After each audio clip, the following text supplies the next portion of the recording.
James Ewart has said recently on This Racing Life, this is about ground, not necessarily to do with the ground that well, it is to do with the ground we're currently racing on, but also about racecourses being able to provide a good, safe ground at the entry stage, easier ground than perhaps we've had of late. I suppose, Ollie, it's difficult for racecourses, given some facilities that they do and don't have, depending on the racecourse. But would you always prefer to be able to enter a horse on ground with soft in the going description, because it means then there's a bit of manoeuvrability if it does dry up as to whether you're going to run the horse?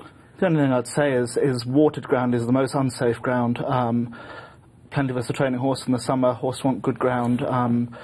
Natural ground is most safe ground, whether it's quick, soft, what it is. But when they start putting water on these tracks, especially if ground's very quick in the summer, and you have to put that amount of water on to make the ground slow, I think that's when problems start. Well, I think Doncaster had watered yesterday, and some, I think, found it was slightly different ground to that which we were anticipating. When we get unseasonable weather like this, Richard, it's not easy for racecourses, is it? But would you be loath to suggest that racecourses water at the entry stage to ensure safe ground? Would you rather let the weather do its natural thing? To be honest, not all racecourses can, because, for example, Newbury, they can't water between December and February. You've only got so much water in smaller reservoirs. If you use it all up and it doesn't rain, you're going to have even faster ground the next time. I think it's nice in theory. I don't think it necessarily works in practice.